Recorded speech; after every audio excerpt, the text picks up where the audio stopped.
Well, hello again, everyone. We're continuing our playthrough and academic analysis of Deus Ex Human Revolution. Um, a couple of things here that I wanted to point out. You already heard them talk about William Taggart, coming to the convention center. They called it Mullins Convention Center, which is interesting.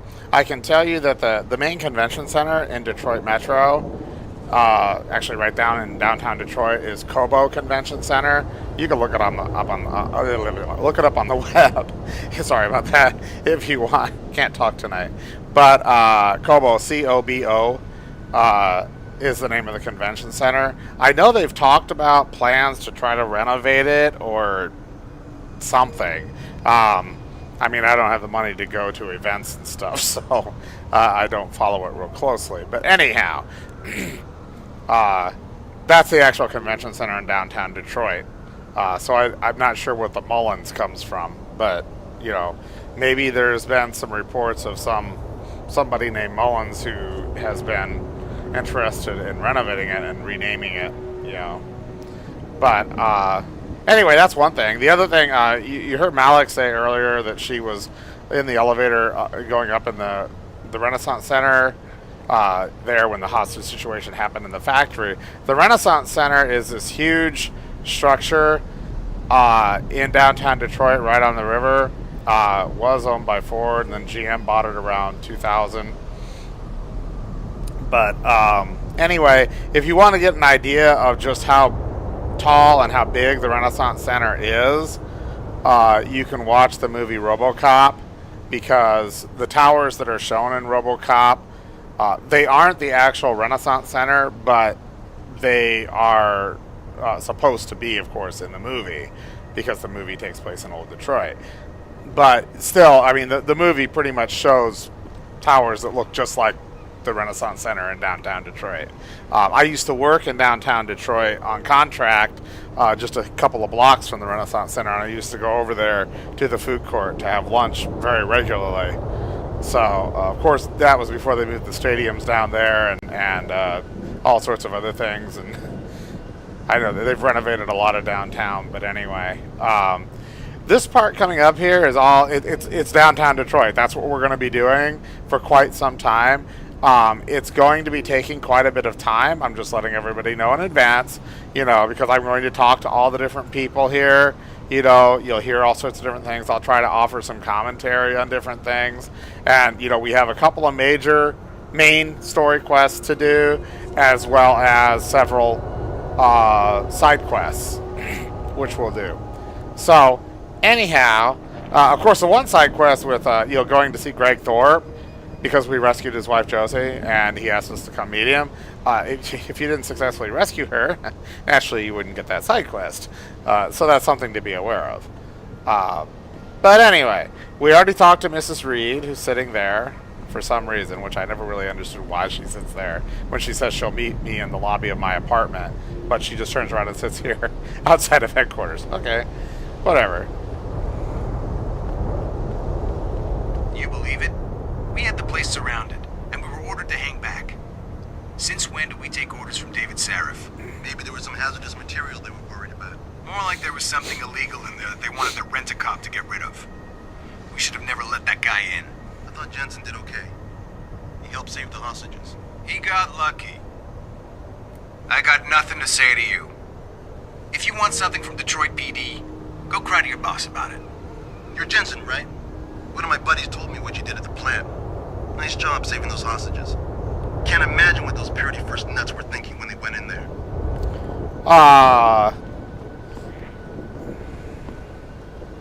Listen, I got no time to waste on you. Forget it. I don't have a dime or anything else to spare. I was actually asking for that. But anyway.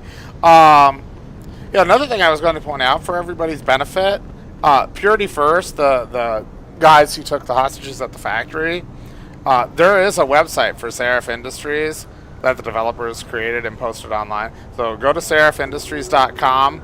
There's QR codes on the crates in the factory that we just completed that actually point to that website. But go ahead and go to that website. It loads up with a Flash movie documenting sort of the fiction. It's a flash movie. It's a promo movie by Purity First because they've hacked the SeraphIndustries.com website. But once the movie finishes playing, it's a nice movie. Very, very good movie, you know, showing the conflict and the you know, sort of the fiction of the world, but it's all done in live action. So very nicely done. But once that finishes playing on the website, you'll be able to access links on the site showing the timeline of the development of human augmentation and the, you know, social, economic, and political debates about it. My neighbors were there when it happened, you know. The hostage taking at the Seraph plant. Greg and Josie Thorpe. Do you know them? Oh, thank God they made it out alive. I'll also point out that on that website, there's some other tools that you'll be able to do, like you'll be able to do an interactive picture augmenting yourself. Mr. Jensen, is it true that the leader of the terrorist cell got away? Guess you weren't as ready as Mr. Sarif thought. They released his name, Zeke Sanders. Apparently a veteran of some sort. Now we get to worry about who or what he'll attack next. Hey, more credits. I don't really have anything against it. I just think it's disgusting. I mean, grafting metal into your skin? Yuck. I guess you don't have any tattoos. It's not the same. You don't need to take drugs for the rest of your life when you have a tattoo. Well, I think what you do to your body is up to you. Yeah? Well, when everybody's done doing what they want, what happens to people like us who refuse to become machines? We become the weaker species, that's what. And the next thing you know, we'll be the ones living in derelict row. Wow, you really don't have an opinion on this, do you? Now, an interesting point that I'm going to make here, and you'll hear this kind of thing from various different civilians out here that we'll talk to. So you have some who are very against augmentation, and others who are kind of non-committal, and others who are very supportive of it. So, you know, wide variety of perspectives on the topic. But, you know, one of the things that's being said, you'll even see this as a promotional thing, and I'll talk about it a little bit later, is, you know, you should have the right to do what you want. It's your own body. And since it's your own body, you know, the only person who should be able to decide what you do with your own body is you.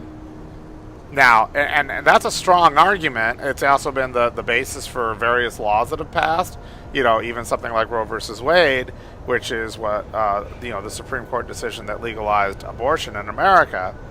The thing is that you have to think about what are the consequences of that. If somebody chooses to do something to their own body that then causes other social economic repercussions that affect other people, then what? And really that's part of the key here. Like, so here we have, let me talk to this woman here who was talking. I'm sorry. We're having a private conversation here. Look, I don't have anything against you, but just stay away, okay? Which evidently she does have something against me because I'm augmented, and she already pretty much stated her opinion about augmentations, right? Well, here's the thing. It's like, so she thinks that it's crazy, you know, or really wrong for people to augment themselves and do that to their own bodies because of needing to take neuroplasticity, you know, for the rest of their lives in order to avoid, you know, implant rejection. And yet here she is smoking,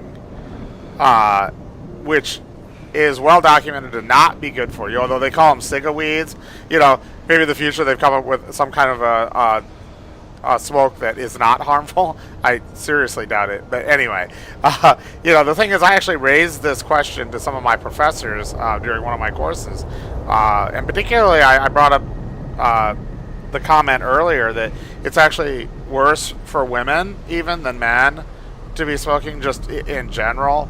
It'd be more precise to say it's worse for people who have a higher estrogen content in their bodies, or just more simply a higher fat content in their bodies, because and estrogen tends to lead to higher concentrations of fat cells in the body.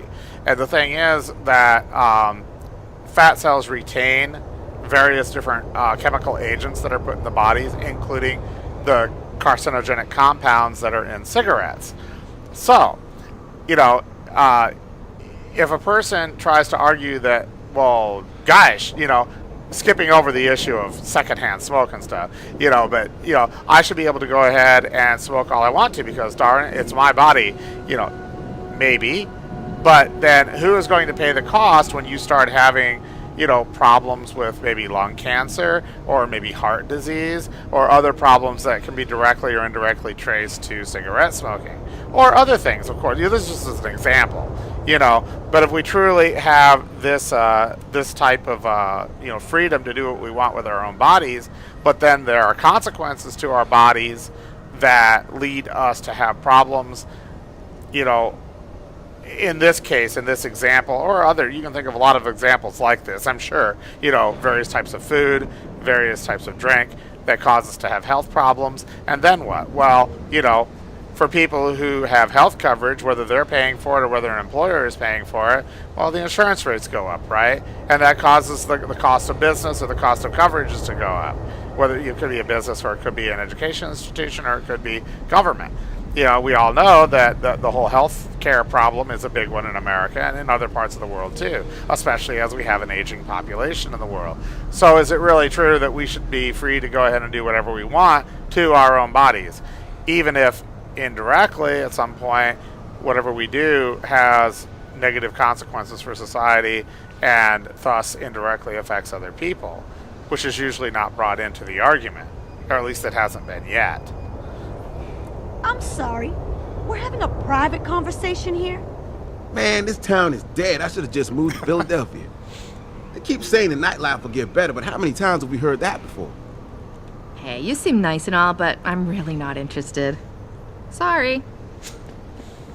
And there's this guy. You see that kid Dominguez broke the strikeout record last night?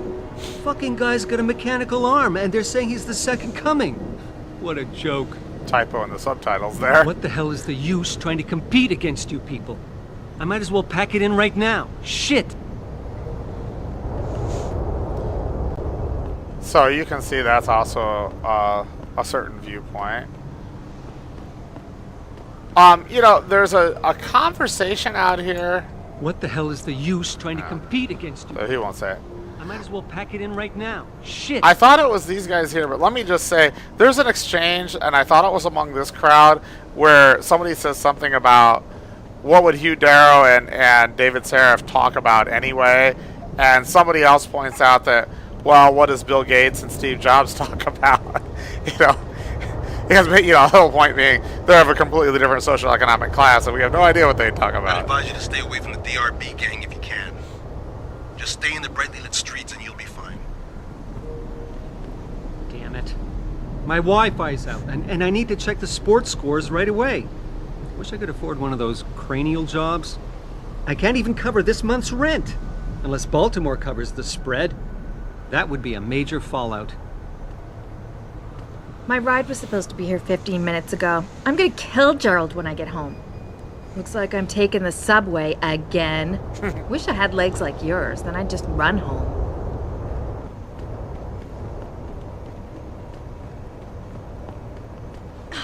It's impossible to hail a cab in this part of town. It's getting kind of late. I wonder if the crosstown bus is still running. You ever get the feeling you're being watched? I don't know. All these cameras and chips and stuff everywhere.